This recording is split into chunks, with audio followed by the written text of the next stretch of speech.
Hello, everyone, and thank you for joining us for the Canadian Chamber of Commerce's Technology and Impact webinar. So, Keith, you've joined us again. Before we get to that, I just would like to highlight something that Yann said that really stood out to me. And it was actually two parallel concepts, that R&D converts money into knowledge and that innovation takes knowledge and converts it into money. I think that's such an interesting way of looking at it. And one of the things that I try to talk about a lot is that you have a lot of companies have the opportunity to not only do good, but to make money. And that goes the opposite way as well. You can not only make money, but you can do good. And that's a big part of what I'd like to talk about on this panel today. So we've got a few questions in the chat, but I'd like to actually start with a few of my own. Just to start, I mean, you guys have both covered ESG and impact quite well so far. I know that they can be confusing concepts for many people to whom they aren't familiar concepts. For the people that are still just getting acquainted, where should they start? I mean, you provided some resources, Yann. I know that there's some resources on the Spring Activator website, but if someone wants to get started, where should they do so? And really, where does tech fit into that when they're trying to move forward? You can stop this. I just talk a lot. Thanks a lot, Yann. I thought it was fantastic, Yann. Seriously, I was riveted. So it was great. You know, Ryan, the question you asked, where can you get started, I think does depend on kind of where you're starting. Are you starting as an entrepreneur? Are you starting as an investor, as a business leader? So for example, one great place to start as an investor is to actually start with the Asian Venture Philanthropy Network, or AVPN. In addition to that, and I'll just pop that into chat. In addition, there's also an organization which is called the Global Impact Investing Network, GIIN for short. And that's actually a fantastic place, I think, for many individuals and organizations to start, because the Global Impact Investing Network has really done a fantastic job of putting out research on the different components of impact, as well as impact measurement. Because I think for a lot of us, we think about, first, do I want to get involved in impact? How do I get involved in impact? But in addition to that, I think the question of, you know, if I get involved, can I measure it? And so I think that that's a really important question that needs to get answered. And I think GIIN is a really, really excellent place to get started. And so these would be a couple of places that I personally would begin, because it would help people to get grounded in knowledge, in research, in information. There's a few other organizations that have put out some amazing work on impact. Andy is another organization that does a tremendous amount of work in the region. So these would be places that I personally think would be an excellent place for anybody to get grounded, you know, as they start to move forward. So I'll pause there. Yann, over to you. I wouldn't say better. GIIN is definitely one of the good sources. You have to understand that at the very beginning, ESG was an investor metric. It was not something for businesses to be better, or to have impact, or to be more innovative. So if you want to start today, probably all the information you will have will be from an investor point of view. But I like to say that as an entrepreneur, or a CEO, or board of director members, you are the first investor in your own company. So ESG should be one of your main concerns, because if someone that has no link with you will be interested and will measure you according to ESG factors, why wouldn't you? It makes sense as an entrepreneur to consider your company as your own investment. So if your competitors are investing in solutions that will have impact, that will allow their company to perform better than yours, why shouldn't you follow the trend? And that's what I would start by saying is, please, if you want to step in ESG, first put yourself in the shoes of an investor that is looking at your company. Would I invest in your company if I'm environmental conscious, if I am worried that there is less and less multiculturalism in many countries, or that women are still not respected as much as they should. So if you look at your company and you see those factors, just start this way. Yeah, I think those are great places, Yann. And the other thing that I would say is, when you start with yourself as an investor, when you start with your team, also talk to your customers. You know, customers, especially now where I think the latest statistic that I saw is about 78% of decision makers in business now are under the age of 40. And so you know, when you talk to business decision makers, when you talk to consumers, find out what's important to them as well, because people are purchasing not just for the product, but they're purchasing for other reasons. And I think that that's also a great source of inspiration, and it is definitely something I think worth considering as you step into this. So Ryan, back to you. Thanks so much for that, guys. I have a few other questions I'm really looking forward to asking, and I think two of them you guys are really well situated to talk about, because both of you have Canadian background. You have experience working in countries like Vietnam and other developing countries. So what I'm interested to know are, what are some of the opportunities and challenges to aligning tech and impact in emerging markets, and how does that compare with developed markets like Canada? So maybe I can take this one, because this is one of my favorite topics. Sorry, Keith, I will give you the mic. Okay, the reason why I came here in Vietnam for the last 3 years is to have an impact. Because as an individual, you want to count when you will close your eyes for the last time. You don't want to regret. So I want to minimize the number of regrets I will have when I will be too old to have an impact on the society. And if there is a place where we can have an impact, sorry to say it, but it's not in Canada anymore. Canada did a lot to reduce its impact. Of course, there is still room for improvement. Of course, there is sand oils, and there is many things that we can do. But let's look at Canada objectively: one of the largest forests on earth, a lot of water, a very equal society. More than 33% of the CEOs are women. So we have this already not done, but on the right track. If we want to change something, it's here in Vietnam. Obviously, we have to bring those good practices from Canada, from our own experience and to help those countries to make those changes. But when you look at Vietnam more specifically, you see that the fundamental, the rationals that we are bringing with our Canadian backgrounds, actually it's already there. When you look at the involvement of women in the business society, it's already a lot higher than in many countries.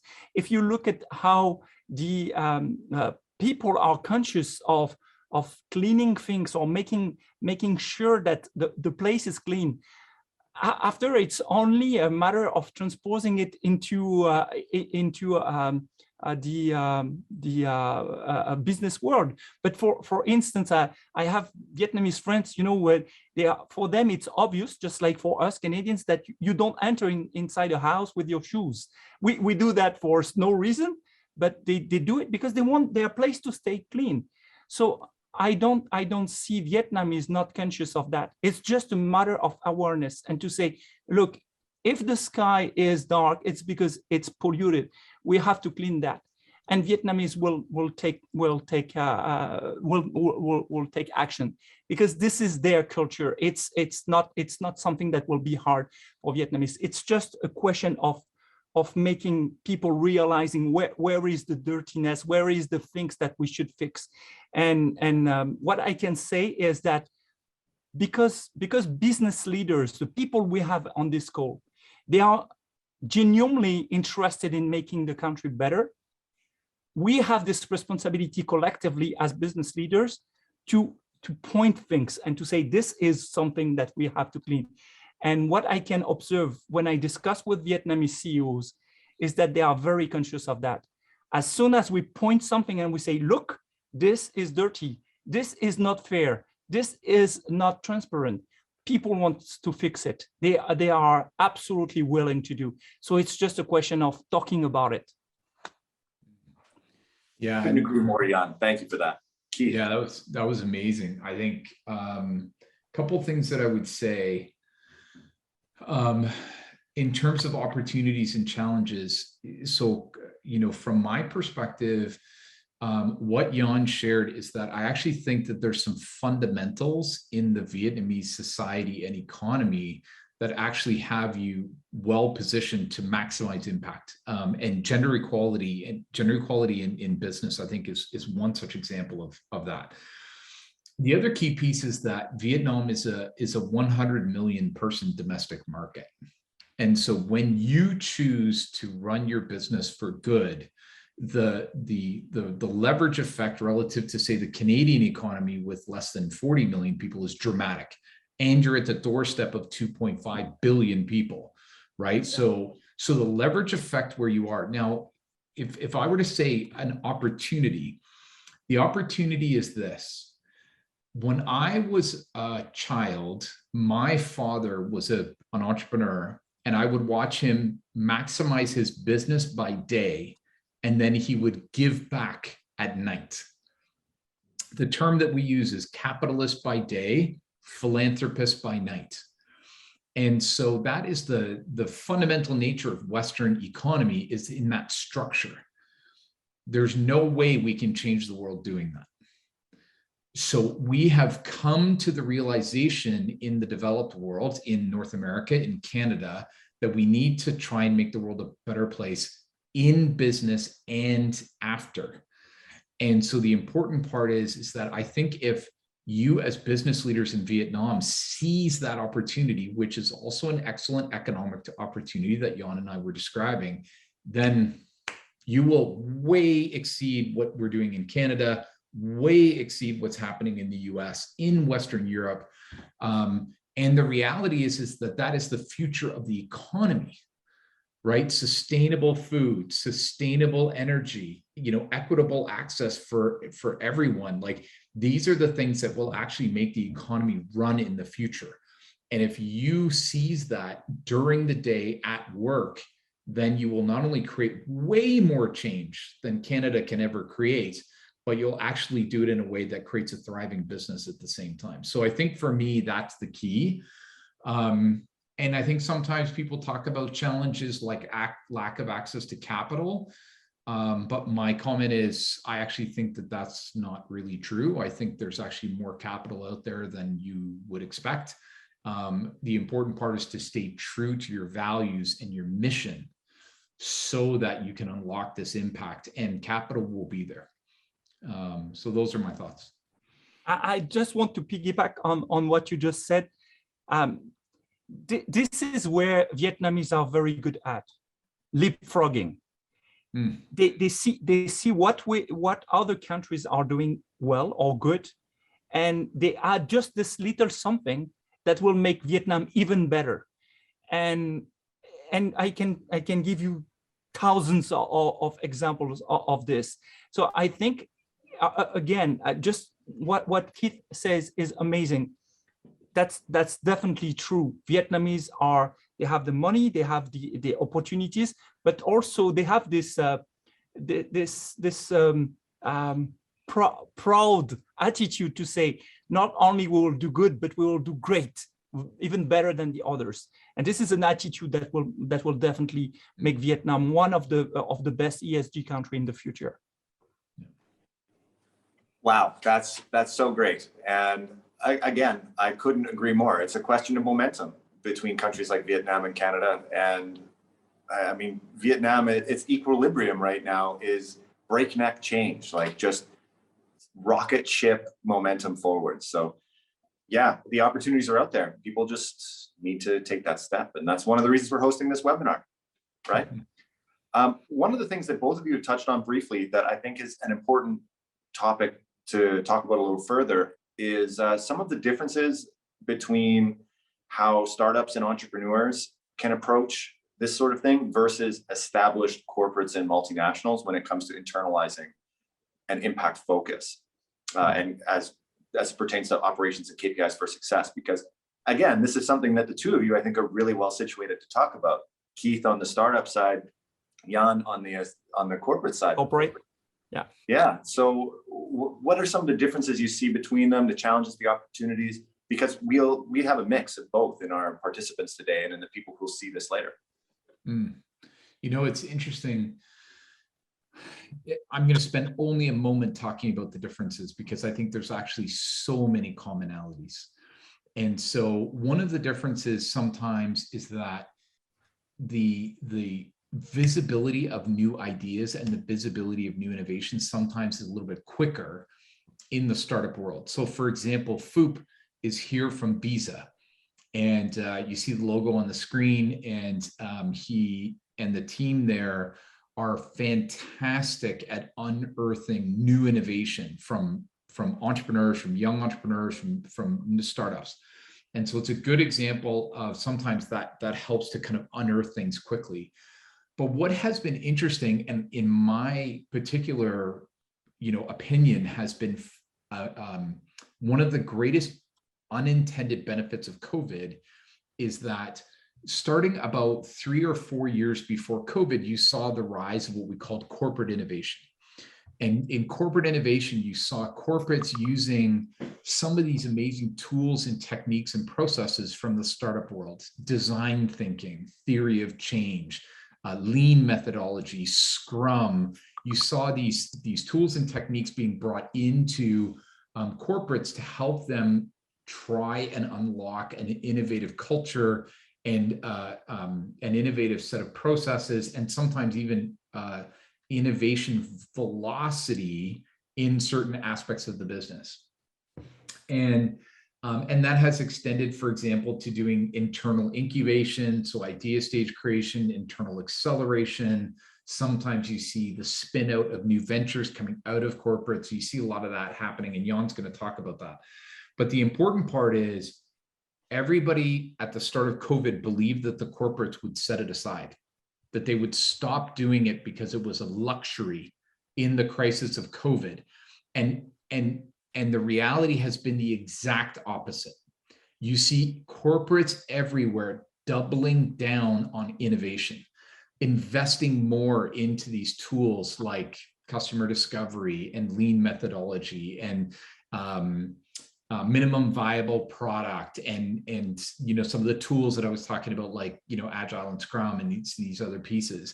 So I think the comment that I would make is, now as we get to the end of 2021, corporate innovation and startup innovation have been merging like closer and closer together in tools, in process, in concept, which I think is incredibly powerful. And I think the next opportunity is to actually now, as we head into 2022 and beyond, is enhance the open collaboration and partnership between startups and corporates to further accelerate that process. So just kind of a little bit of a tease, and Yann, I know you're going to share a ton because I know KPMG has been instrumental in this. So please, over to you.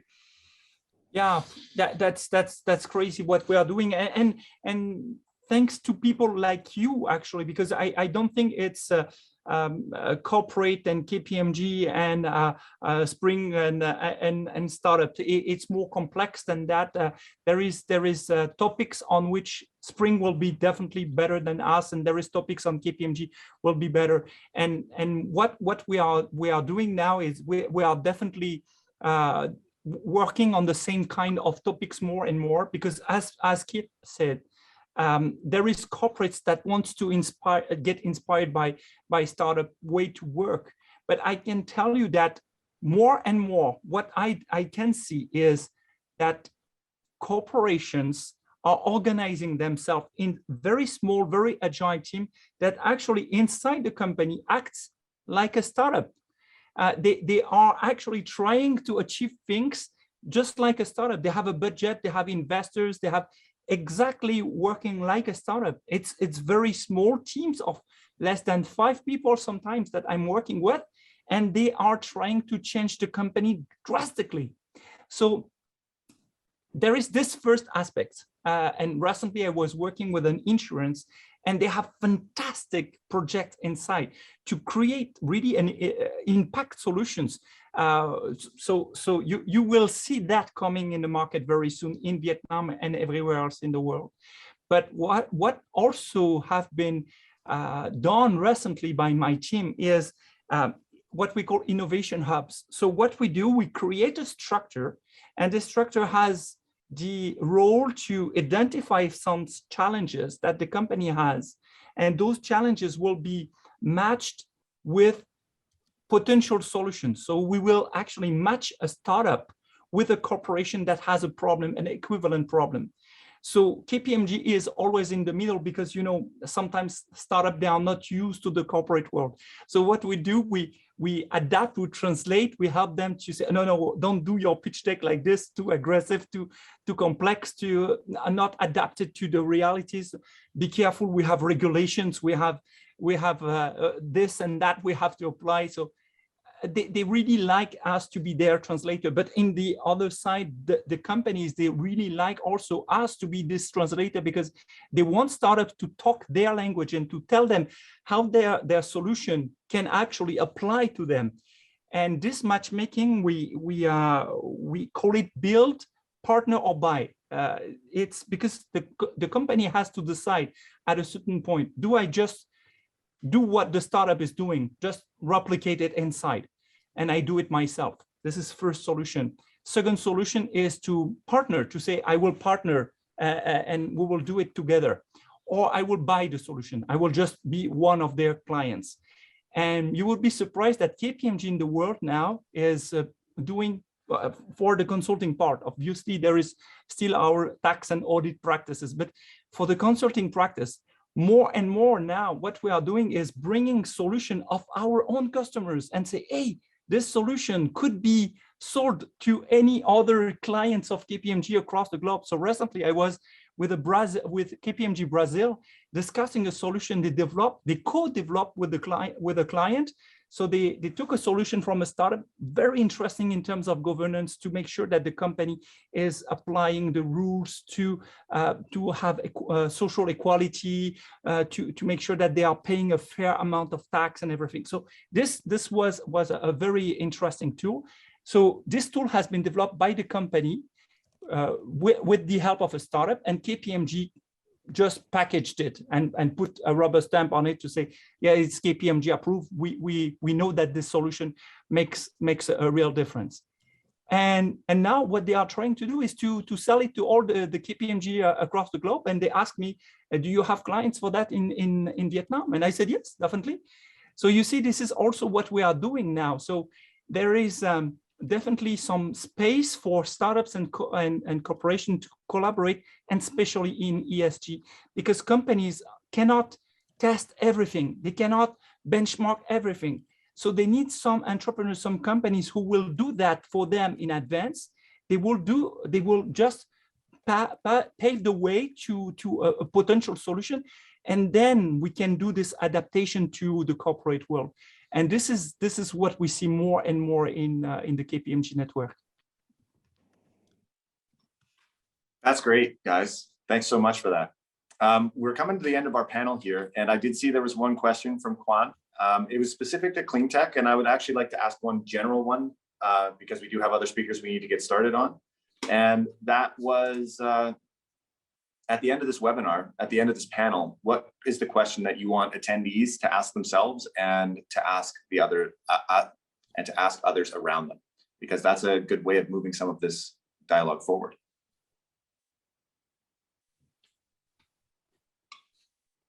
Well, that's such a good question. That's why I leave it to you. yeah, exactly.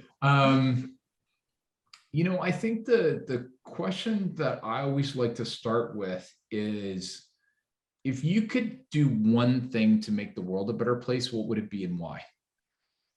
That's a great starting point, because it kind of grounds people in on, you know, not so much about like, oh, what are you doing today? Or, you know, you could be doing more, or, you know, but it's more to get people kind of started. I would say, you know, if you could do one thing in work to make the world a better place, what would it be and why?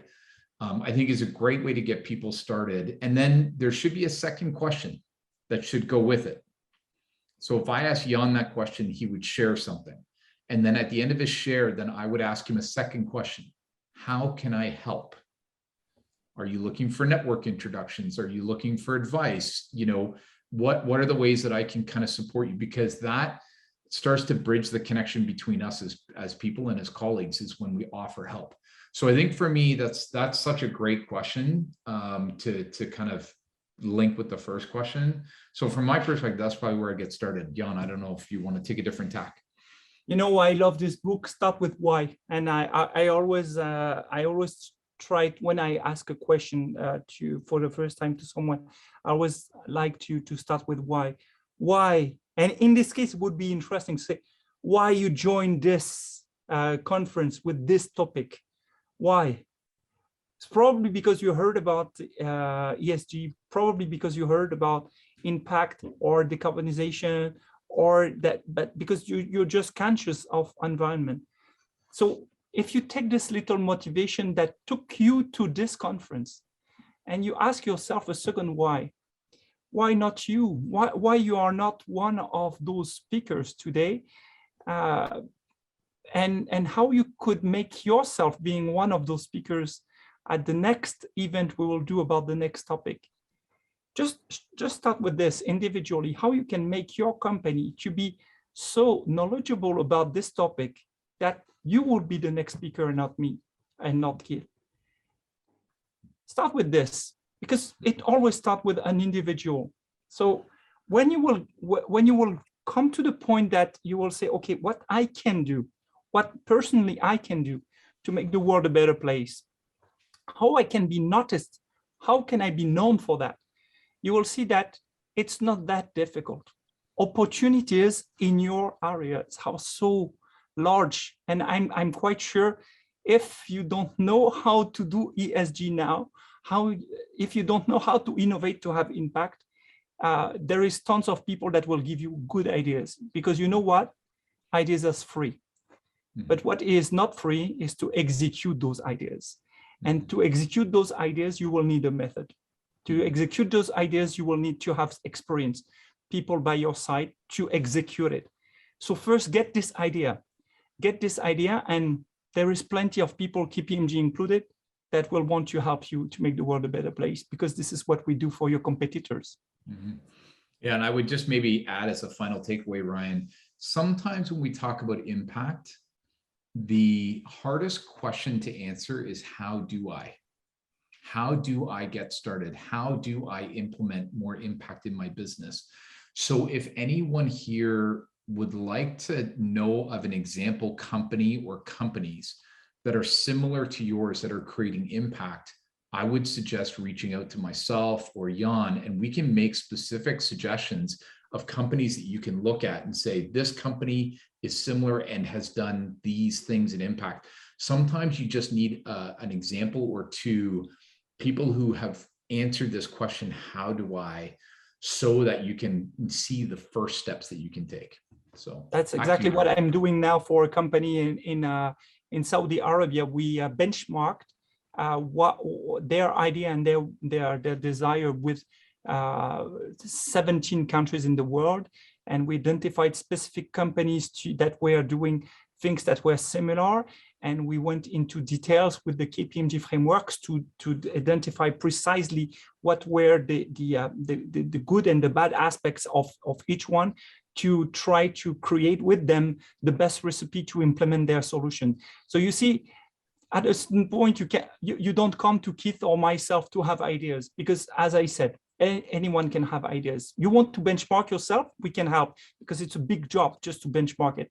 You want to have a method, you can come to us. Also, we have methods to help you to do it. But everything starts with a dream, and the dream is yours.